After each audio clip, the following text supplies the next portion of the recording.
game of flag football. When I tell you several times, I almost choked the shit out of a lot of these little punk-ass little boys. Oh! These kids are so no-mannered, man. They are so no-mannered, man. They bucked at me several times yesterday. I'm trying to tell them what to do, and they arguing with me. I'm a grown-ass man. I got gray hair on my face. You don't argue with no adult, you punk-ass little kid.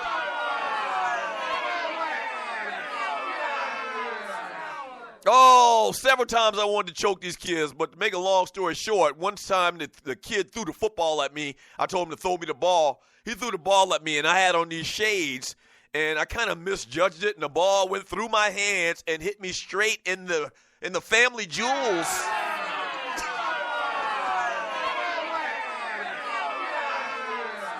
So when it happened, I had already been well into talking a lot of trash, cash shit to these young punk boys. And so I didn't want them to see me, kind of like bend over and let them know that something was wrong with me. And so I tried to play it off.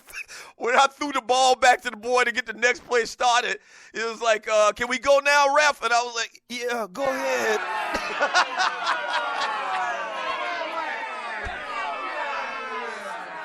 Yeah, just go ahead. Just go ahead. You all right, ref? Yeah, I'm fine.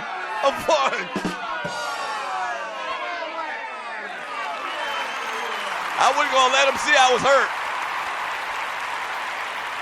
Punk-ass little boys. I wasn't going to let him see I was hurt. And if you know how that thing works, if you're a dude, you know exactly how it works. It kind of wore off in like 30 minutes.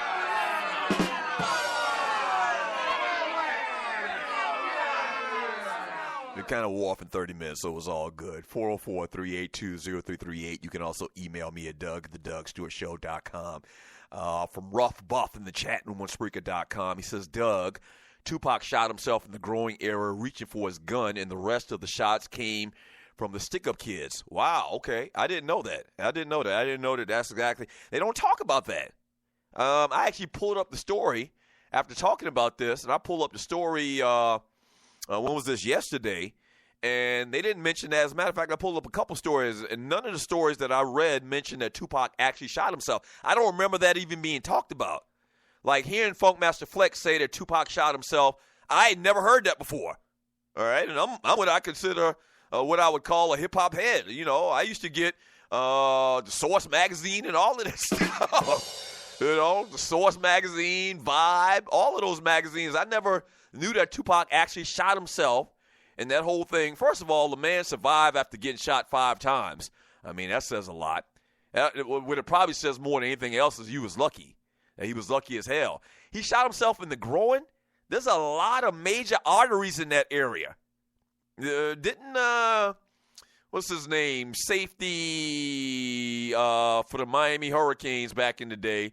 Sean, I can't even remember his last name right now. He got shot in the leg in that area, and that's what killed him. And wow, I didn't know that. A lot of major arteries down there in that leg, and he got shot 4 more times and lived. Not only did this ninja get shot 5 times, that man left the hospital the next day.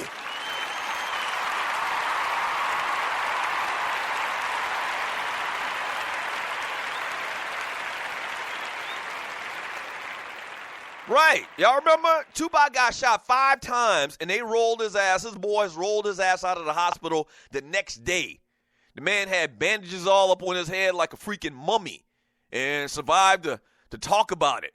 And that's where the whole thing got going. He claims that Biggie and what's his face, Puff Daddy set him up. And here's the thing about that. People, if you listen to what Funkmaster Flex had to say, it kind of sounds like Funkmaster Flex is saying that Biggie and Puffy, they're the one that set it up for him to get shot. That's not what Tupac actually said. What Tupac said is that they knew what was about to happen, but they didn't tell him. They didn't give him a warning. That is a difference. But the way that it kind of came across and listening to what Funkmaster Flex had to say, you think, that he was saying that Tupac and Biggie, Tupac and Biggie were responsible for him getting shot. No, Tupac actually was saying that they knew it was about to go down and that they didn't tell him. And that's just as bad as, them doing the shooting itself. That's what Tupac contends, if I remember the story correctly. From Brian Hill, he says, exactly, Chuchi, I guess it ain't impossible but highly unlikely. From Sidney Jackson, never liked Flex with that annoying-ass voice screaming on the albums. Yeah. From Mo Cheeks for 3, he says, yeah, Sid, Jack, in the late 80s, early 90s, and the only thing you heard up north was New York rap. So when we heard Luke, we was like, WTF. But once I went down south and saw the women dancing to it, it was a R.A.P.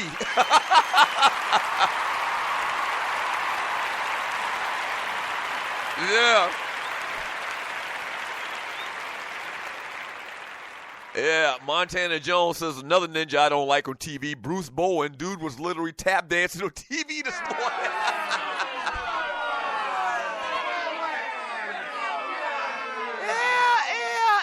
Yeah. Bruce Bowen, man. I'll just move on. From Rough Buff, X-Squad. Sydney, I caught the end of it going back and watched it. It was good. From Sluggo, X-Squad, sign the petition, folk. We should be at 1,000 in no time. Wow. So for people that don't know,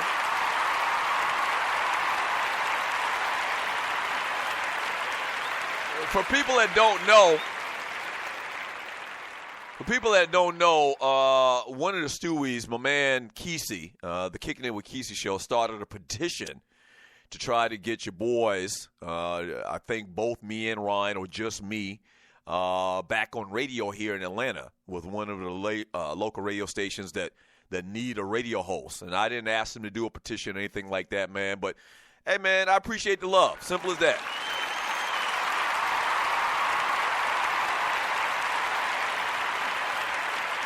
One thing, I mean, we get much love on these streets. You remember The Wire? You remember on The Wire, that term they used to say all the time, your name going to ring out on the streets? The Stews' names ring out on these streets, especially here in ATL.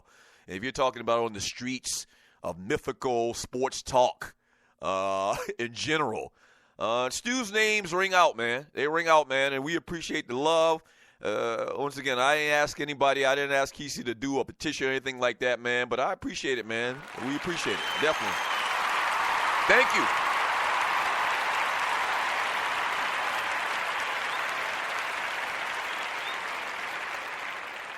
Yeah. From Sidney Jackson, he says, rough, I was surprised it was. He talked a lot of the real people in Baltimore about their issues with the police. I was surprised by the amount of real information and history they showed. The only thing that was suspect was when Barkley talked to the police. There were only black police officers. The only time you saw white officers is when Barkley went through the shooting simulator.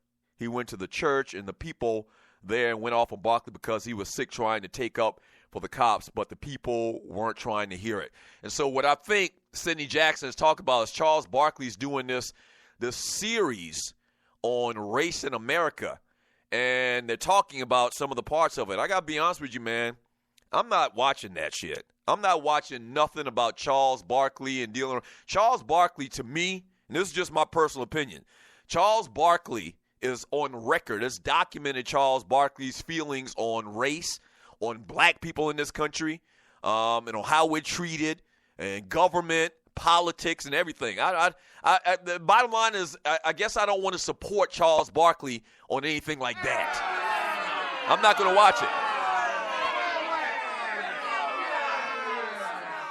I'm not going to watch it. They were promoting it. I think it came on last night after the game.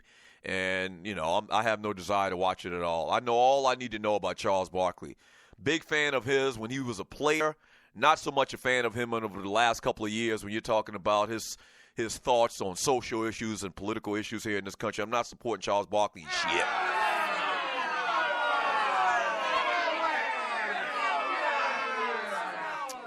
From Al, petition signed Thompson. I enjoyed watching Draymond at MSU. Had some epic battles against OSU. Don't like him as much now for obvious reasons. Yeah, if you just can erase away kicking people in the testicles every time he turn around, If you can erase that out, man, this dude's game is phenomenal. I said it a couple of days ago. He got that old man type game too, where he's really not that athletic in relative terms to NBA players that can jump out of the gym. Like, he got that old man, back your ass down in the paint, book you, play tough, aggravating defense on your ass all day. He's going to outwork your ass. And you add on top of that, this ninja can shoot threes. Like, that's just not a combination that we're used to seeing. You know, his game is very reminiscent of the classic garbage pail type players that play down in the block. I always talk about him. He reminds me of Dennis Rodman. His game reminds me of Dennis Rodman. But he shoots three-pointers as well.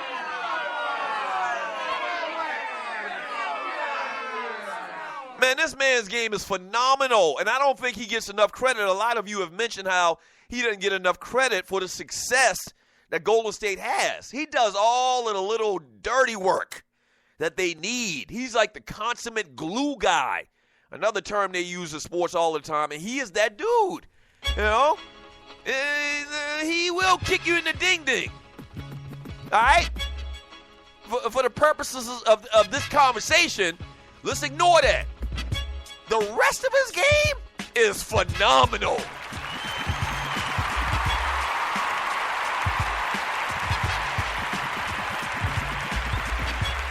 Yeah, phenomenal. Shit. Look, just like that, we already in hour number 2 of the Doug Stewart Show, paying homage, paying tribute to the great Uncle Luke today on the show. Having some fun with that. When we get back from the break, Tony Romo falls a little bit short. It'll be hour number 2. We'll read more of your chat. We'll do what we do on this Tribute Tuesday. Don't go away. Back in 3 minutes.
It's hour number 2 of the Doug Stewart Show, baby. Let's go. Don't stop, pop that pussy.